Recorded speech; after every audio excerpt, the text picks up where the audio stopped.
disappeared. As for the other weapon, lies, as always, we're keeping them honest. Today, Libyan authorities showed off what they say was a massive shipment of pills they intercepted. They say al-Qaeda was trying to smuggle in 37 million painkillers to alter the minds of young people so they would join the fight against Gaddafi. Remember, this has been Gaddafi's claim from the beginning, the most bizarre, perhaps, of all his claims.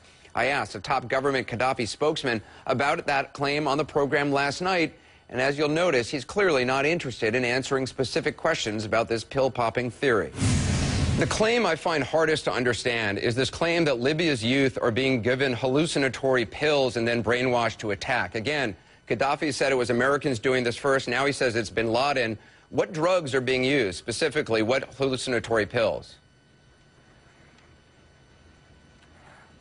Actually, the leader did not specifically accuse the United States of America. He really said that al-Qaeda are very highly trained individuals who now look more secular than the dwellers of the caves in Afghanistan. They wear trainers and jeans. I'm asking you what pills, what hallucinatory pills? Young people to join them against.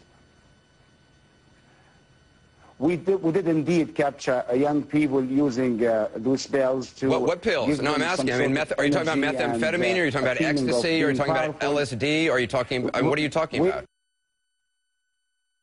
Well, he couldn't answer that question last night. Now, today, suddenly, a few hours after that interview, the big drug bust by Libyan authorities, and the drug they claim is being used is tramadol. The problem is, tramadol is not a hallucinogenic drug. It's a moderate to severe painkiller used in hospitals. The two most common side effects, by the way, are drowsiness and constipation. If this is what the Libyan government was hoping would make its case, they need to find a new prescription. Last night, when I continued to press Gaddafi's spokesman on what drugs his boss was talking about, here's what he said. I'm not an expert. We are really now dealing with the matter from all sides. Let me just... But wait, sir, let me just go. I got to ask this because you are basing your entire argument, your leader is basing his entire explanation, he says this every time, on these hallucinatory pills. It seems to defy logic. You're saying that a small band of terrorists have been able to manufacture, import, distribute large quantities, huge quantities of hallucinatory pills across vast areas, hundreds of miles apart, to various cities, and then been able to continually drug tens of thousands of Libyan young people so that they will fight? Does that make any sense to you at all? No, this is not the story. Anderson, this is not the story we are putting forward. This is one element of the story. All right, so he's saying it's just one element. He went on to say that I was sensationalizing things, focusing on one minor point his leader had mentioned as part of a much larger explanation. The truth, however, is that completely unproved theory of Gaddafi's is the one he and his son put forward all the time. Take a look. Kids, 16 or 17 years old, they give them pills at night. They put hallucinatory pills in their drinks, their milk, their coffee, their Nescafe, and then they tell them after they have taken the pills and say, come on, go attack. There were many units that we have uncovered, Libyans, Arabs, using drugs. These people have been drugged, children who have been drugged. Some of them were on drugs. They are on hallucinogenic drugs. They are giving them those pills. They are given pills. Take the pills, those pills. The pills. Those hallucination pills. Those who offer pills to your children, arrest them. Those are just some of the mentions of these pills. What makes Gaddafi's al-Qaeda pill-popping theory even harder to understand and even more impossible to believe is that it contradicts the other central argument he and his government spokesman and his son make, that Gaddafi has made Libya a bastion against al-Qaeda. Libya is the only country free of al-Qaeda in the region. All right, well, if that's true, then how can you claim that al-Qaeda has been smuggling in all these pills, distributing them, infiltrating all these coffee shops, and continually drugging all these people? How can you claim that if you believe this Gaddafi spokesman?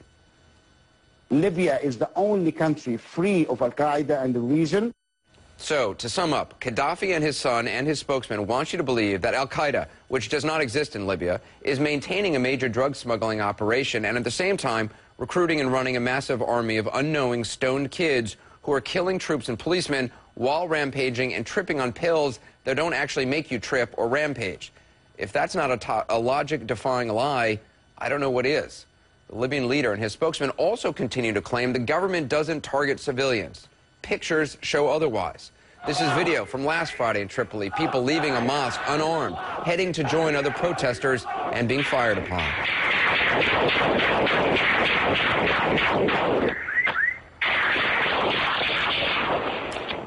Another video, protesters in a funeral march being fired upon. And here is an airstrike yesterday in the desert outside Brega, the only target within miles, about 250 people, armed volunteers, Libyans heading to Brega to defend it from attack. Arun Ben Wiedemann was with them.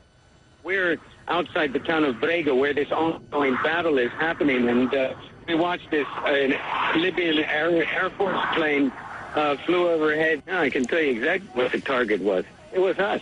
It was us and the people all around us, which was, I'd say, about 250 individuals, most of them volunteer fighters getting ready to move ahead forward into Brega to engage the Libyan forces. So I guess, yeah, we were the target, nothing else.